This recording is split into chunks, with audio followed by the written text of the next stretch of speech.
Hello everyone, and welcome to this week's episode of Idiots in the Wild. First up today we have Not a Neighbor Demanded Free Snow Removal by Funny Fake Name. My preschool-age son and I were walking home from a playground park one fine summer day. As we turned onto our street, a large man, picture about 1/3 Jabba the Hutt, in his early 50s beckoned us to cross the street.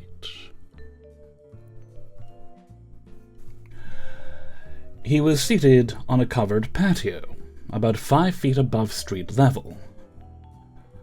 We crossed over.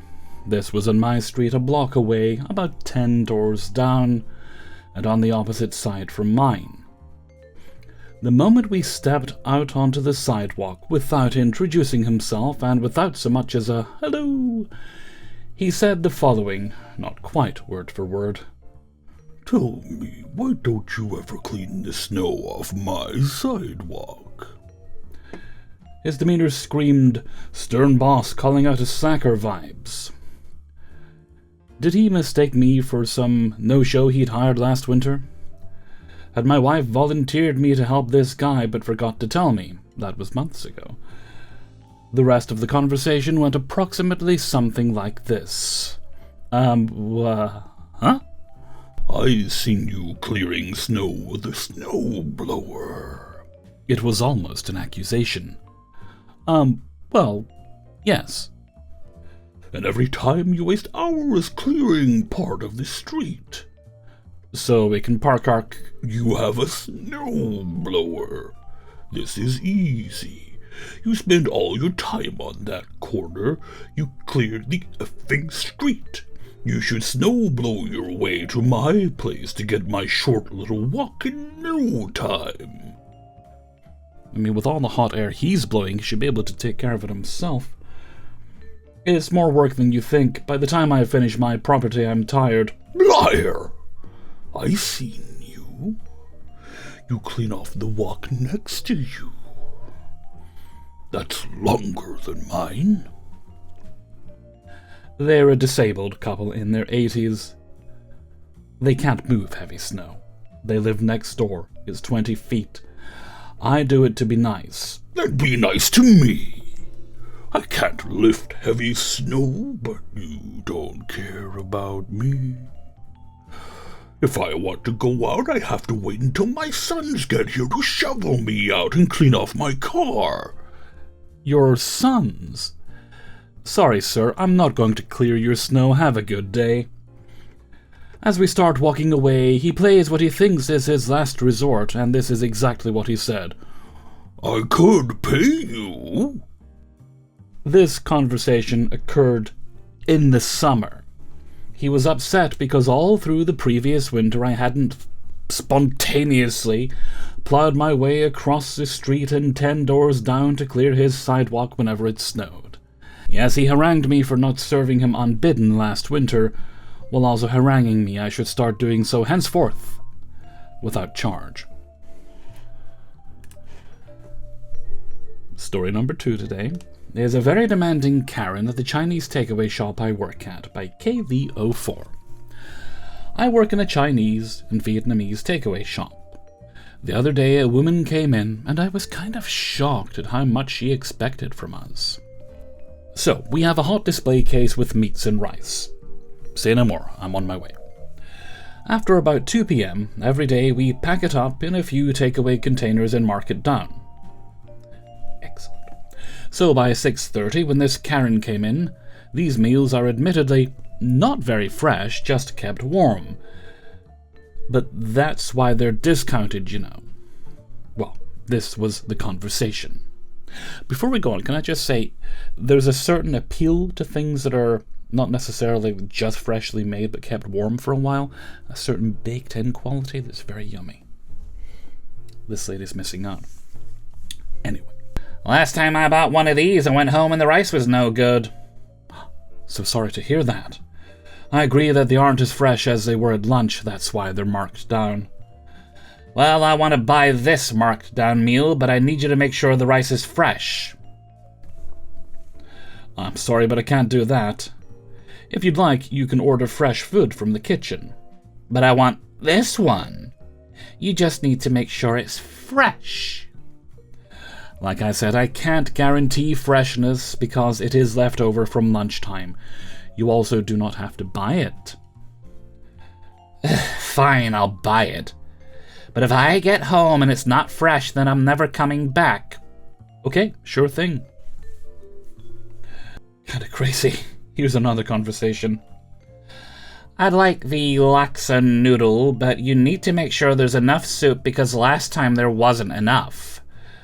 My colleague then says, oh, so would you like less noodles or toppings to make it more balanced out? No. Don't take anything out, just add more soup. Sure, we can do that.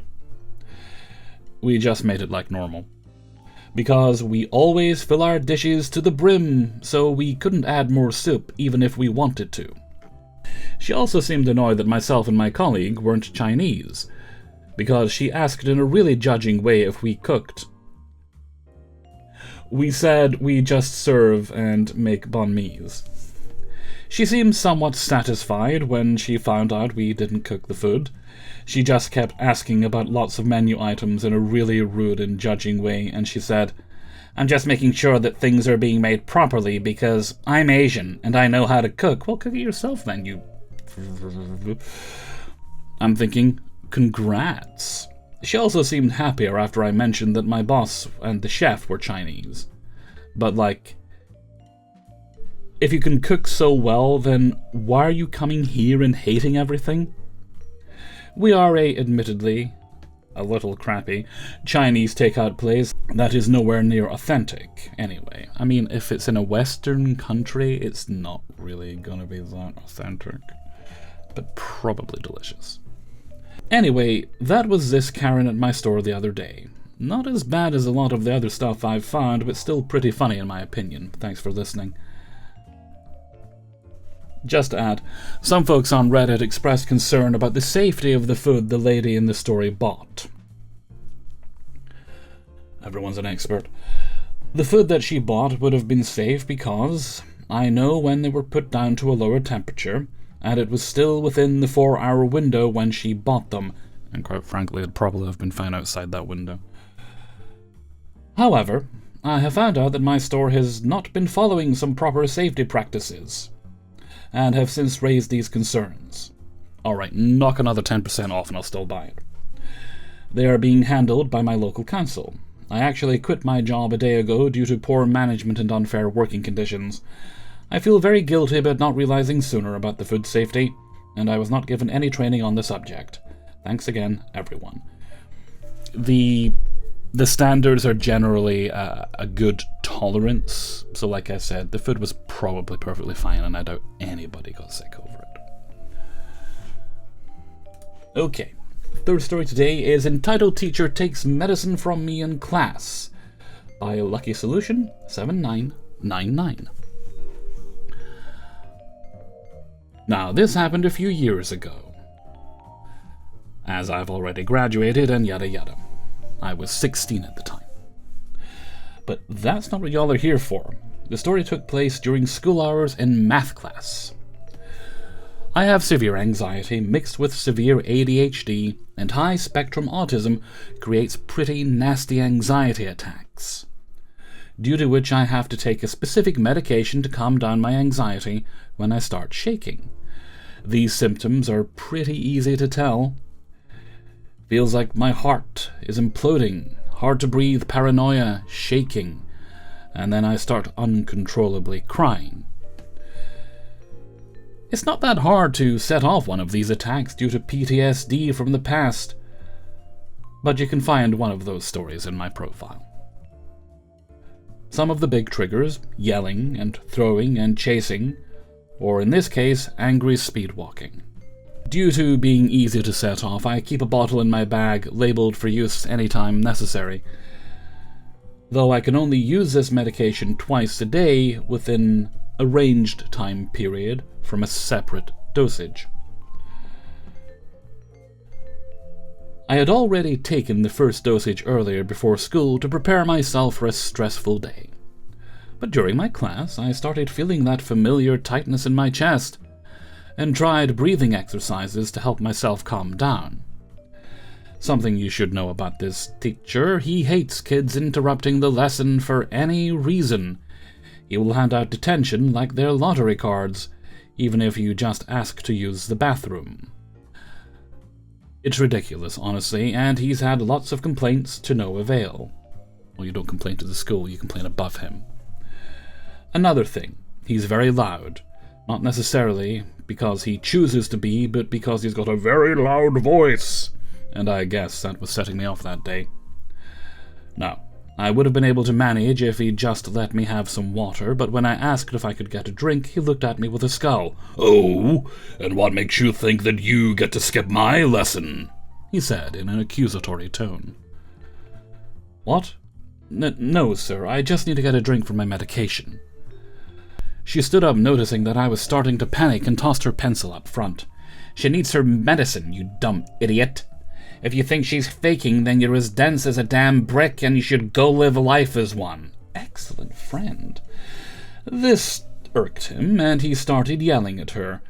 Much as I care about my friend, the yelling only served to trigger me, and I dug out the bottle ready to down a pill dry, just to stop myself from having an attack in front of my classmates.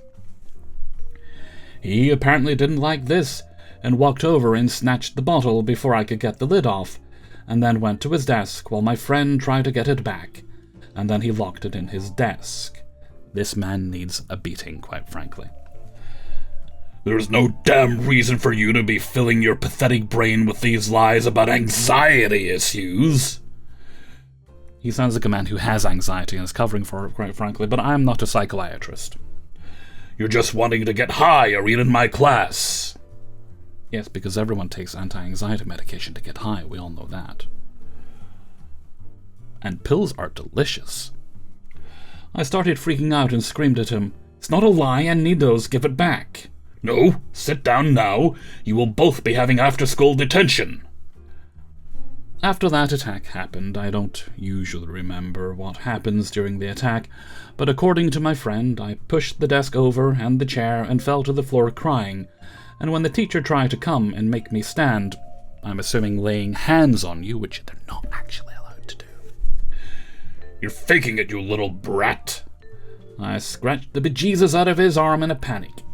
A kid in my class ran to get the principal, who then came to the class and had the teacher unlock his desk, despite not wanting to, and was forced to give the medicine back. My parents were called, and they were understandably furious. They demanded action was taken and threatened a lawsuit, which, considering they've done it in the past, I'm sure they'd do it again. Good parents as well. They brought me home after taking me to the hospital to make sure I didn't hurt myself, and the teacher was put on an unpaid suspension and was forced to take classes about being more understanding and about medical awareness. He should have been fired. With actual fire. He was made to apologize. There's no point in that, he obviously didn't mean it. But he mostly sounded sorry for himself and not about what he did.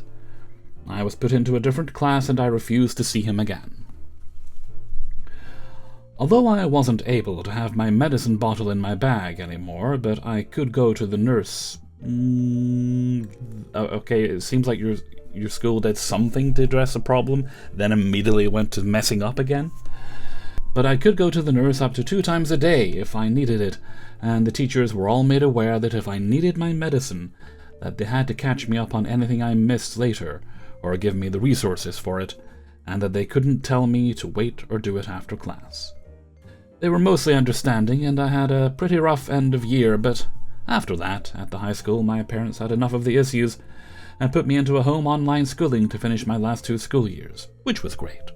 Nowadays, my anxiety isn't as bad, and I've gone to a lot of therapy and psychiatry appointments. People honestly need to be more aware. Anxiety isn't a joke, and people get hurt from attacks. I won't specify a location, but I'm seeing a lot about how medications should have been locked in the nurse's office. That makes no sense. Well, I'm not sure about the rest of you, but where I went to school, they only did that with refrigerator medications or spare medicine. If you had a doctor's note stating the kind of medication, like how mine is to be taken if I feel a panic attack happening, exactly, you can't be traipsed into the nurse's office while you're having a panic attack. That could end badly. If you had a doctor's note, then they were fine allowing you to have them on your person. After this, however, that changed, and they started enforcing a policy that only EpiPens or life-saving medications could be kept on your person. There was always a nurse staffed in the office, so that medication was never out of access, and if they happened to not be there, then one of the office workers or principals had keys to access the medicine. Still, I'm glad you're out of high school and you don't have to deal with that crap anymore. Just slap the entire faculty. Story number 4 today is keep knocking on the devil's door and somebody's gonna answer. Gotta be honest with you, I never answer my door unless I'm expecting you. By Greggy187. I have now had a super whiny neighbor that was just a passive-aggressive a-hole to me since I moved into my new apartment about 3 or 4 weeks ago. He goes to sleep at 10, and felt like the whole world needs to be in tune with his weird schedule. He was sending me messages for around 2 weeks of how I bother him by talking in my apartment. How dare you? And how we aren't allowed to talk or have people over. What? Is it Kanye West? He said that once so that people shouldn't talk. Like I'm a child or something, and we live in a dorm. We're both grown men around 30. We rent from the same company. That'll make it really easy to report him then. And he kept on filing complaints and kept on telling me I'm breaking the contract we both signed, which exists in his head, which obviously doesn't say anything about having people over after 10, which is ridiculous AF. But it doesn't say anything about not talking either. I usually start off nice, and tried every solution for about 2 weeks. I cleaned all the common areas which weren't cleaned for months, it seemed like. I brought him coffee a few times and invited him to lunch, which he was happy to accept. To maintain noise levels down, I went above and beyond. I oiled my doors with WD-40 so they don't squeak.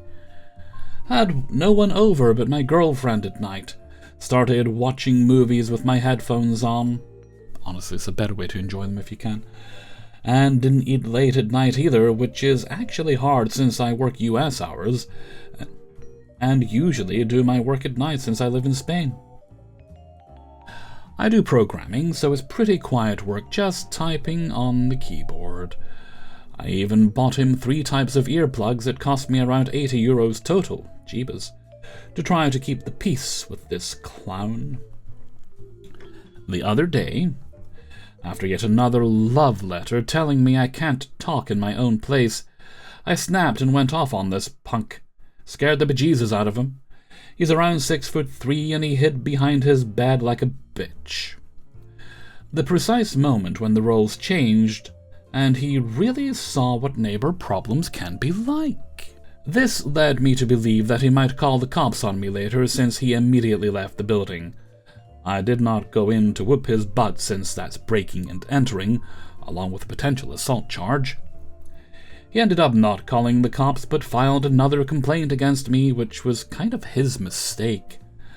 I told the landlord that I don't have issues and that he's hearing voices in his head, and to kiss my butt, and hung up.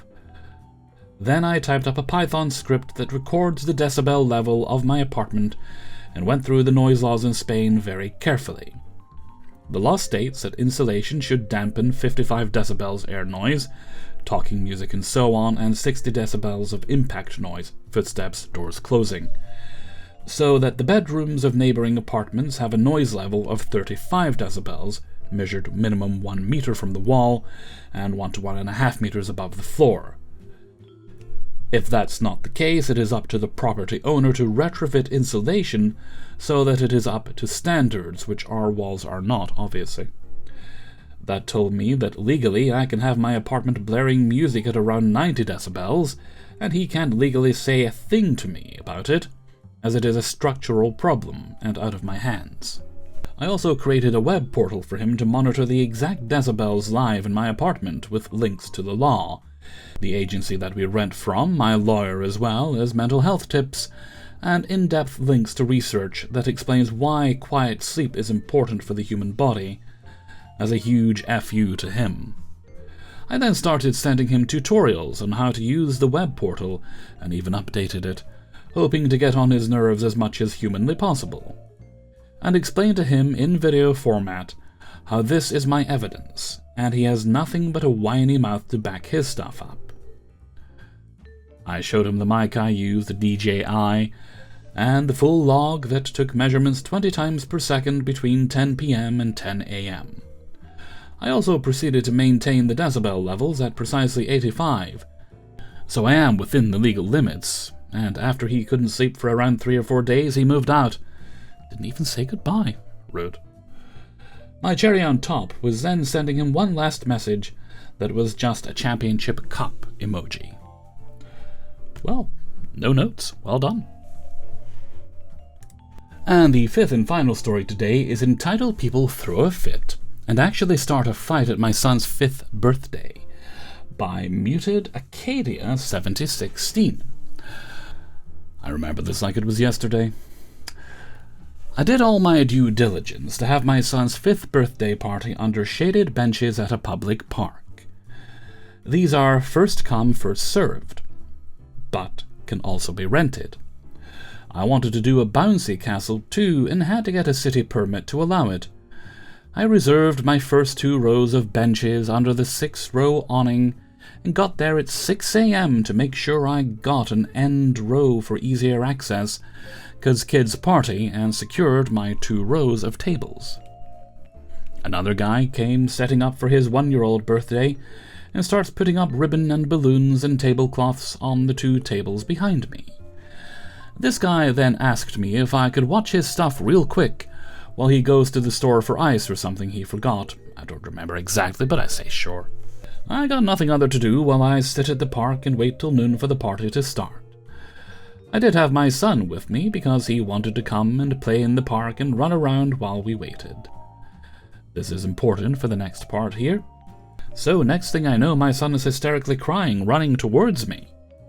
I'm freaking out because of his screams of terror. A lady with her infant and toddler were at the playground, and she had a puppy on a leash. My son was running to the swings, and the dog was able to lunge out and bite him on the arm. I think they need to put the owner down in that case. He had a good puncture wound, so first I assess him, he's okay, then go to find said dog because, what the hell? Why bring an aggressive dog to a park with kids running around? She never bothered to come to me either. I had to go to her, as she was rushing to leave. It was a puppy. He'd had his shots, etc. I was angry, but her apologies and look of remorse led me to move on. Oh, fine. His wound wasn't worth a doctor trip. It was minor, and she actually had shot records, and we exchanged numbers, so I let it go. Thought that's the worst that would happen today. I was so very wrong. So me and my boy go back to the tables, and this new lady, the entitled lady, has arrived and was ripping all the decorations off the tables the guy asked me to watch. I confront her, and she said she reserved the tables, and we all have to move. I let her know I, too, reserved tables, and only 2 rows can be reserved, and any that weren't were first come, first served. And that guy here had just left to grab something. With all the chaos of my son's ordeal that was around the time the guy got back, I apologized for the entitled lady and his decorations he's pulling out of the trash. She's angry because she thought she got all 6 rows of tables.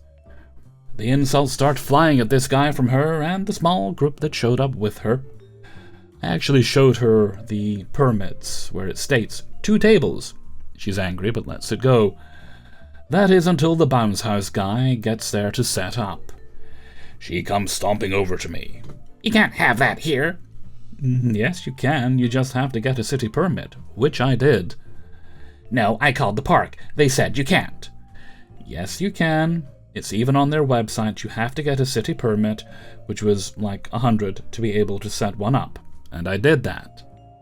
She wanted to see said permit, but was being very rude from the get-go, so I said, "I don't have to prove a thing to you, lady," albeit with more colorful metaphors. Now, parties are in full swing, and she keeps trying to send her kids to our bouncy house. Oh, no dice, lady. I tell her sorry, but I can't permit that. If one of your kids gets hurt, I would be liable, so hard pass. I didn't but should have mentioned if she wasn't a total bitch to everyone, maybe it would be a different story. Anyhow, this makes her over the top mad, and she and her group start hurling insults and racial slurs toward the middle table. She was more mad at me, I think, but they were closer, so they got her rage. Anywho, entitled lady and her entitled man get really nasty, and next thing I know, there's a full-blown fistfight between the entitled lady's baby shower group and the 1-year-old birthday party group. The groups weren't going at it, pretty sure it was the husbands, but still. Cops are called, kids are scared. I walk over and said I'd give a statement to the police as the guy next to us didn't start it, and did. Surprisingly, no one went to jail. Of course, entitled lady had the police come and check that I had proper permits, and when all my stuff stayed cause it was all legal, she finally backed down and no more insults. But damn, the death stares I got from that group the whole time was crazy. So, it was both a party from hell, and one we will never forget.